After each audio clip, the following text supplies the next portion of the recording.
Hey everybody, and welcome to my N5 series. This is Studio Session 1.3 on Logic Pro.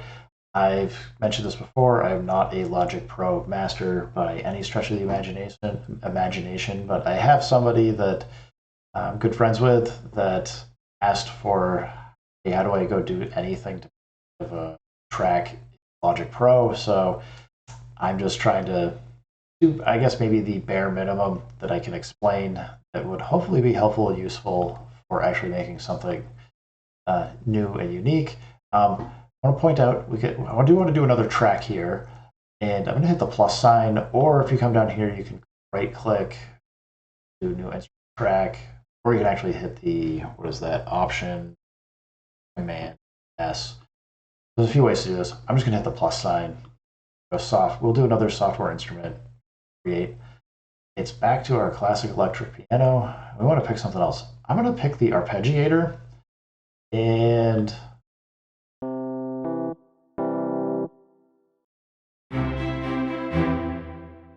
don't know that we want that. That's a little crazy. Let's try analog 70s ARP. Kind of fun. And the idea with the ARP is it's just you play some notes, and it's going to, if you play 3 notes at the same time, it just picks one and kind of iterates and moves around. So we're just trying to get some movement here that's help drive a little bit more excitement in the track. And we'll see.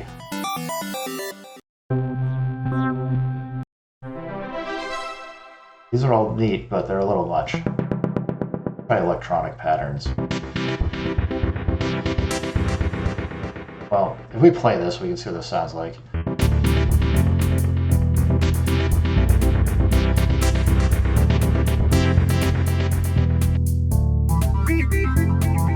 Okay, we're going FM patterns. That just sounds too cool.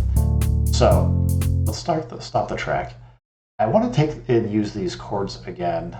So we're going to kind of cheat. We're going to go edit. I'm just right clicking, edit copy. We're going to come down to this cell and go paste. So now we have the Liverpool. Actually, I guess the name, maybe renaming these, but we're going to take these. I actually think I want to do the same thing we did before. We go to the pointer tool, just select. We're going to select everything. I want to move it up to C3. And part of the reason I'm doing this is it's going to put the notes in a higher, don't move everything correctly. Little image here looks a little off, but it's probably fine. Anyway, I'm moving them up because as you move it up, the notes are going to be higher, so that this will allow us to not have everything conflicting in the same note space. And if I hit play, hit this up arrow kind of thing and play everything,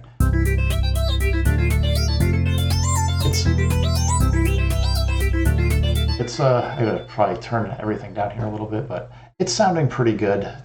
I like the sound of it. And big thing is I think it's a little loud. So let's just start thinking about the higher you go up in octaves, the less volume you need the track to necessarily have to cut through so you can hear it. So let's play this again. And we can see this, I can turn this way down. We can push this out into the back and have it be a little bit lower. I'm actually going to drop the track volume down. I feel like we're starting to get to the point where it's hard to hear what I'm saying. So, bass maybe needs to come down even a little bit. But I feel like we actually have the seeds for a decent track that we can put something together. A few things we can do, even if we just have something as basic as this, where we just have 4 tracks, is we can just make and duplicate these things. So we can go duplicate, let's just do this 4 times. So we can, whoops, add it there, duplicate, duplicate.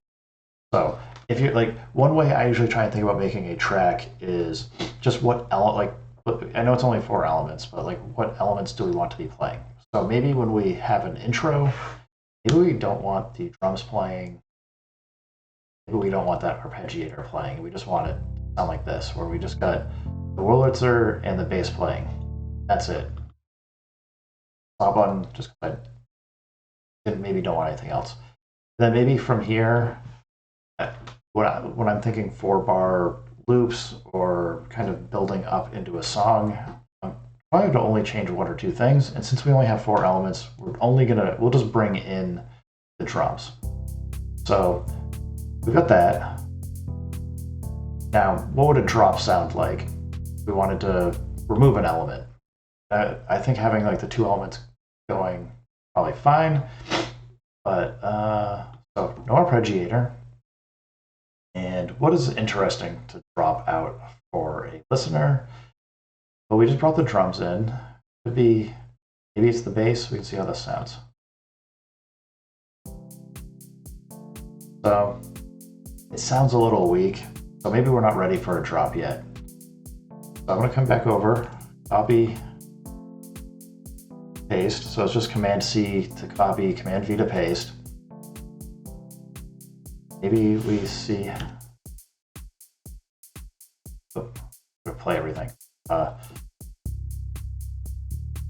Maybe that's okay. The drop, maybe not. So we can copy back in.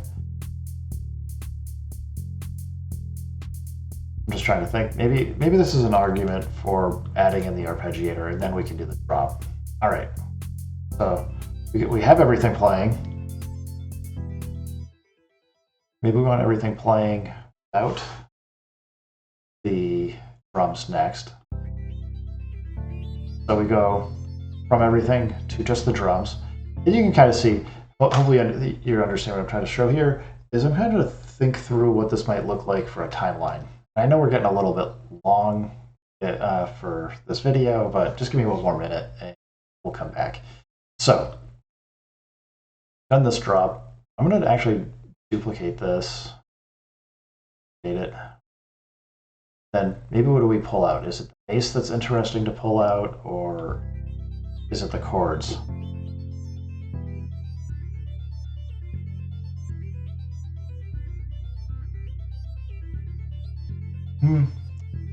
Maybe that's okay. Then we duplicate this track 1 more time. Oops, didn't mean to play it, meant to duplicate.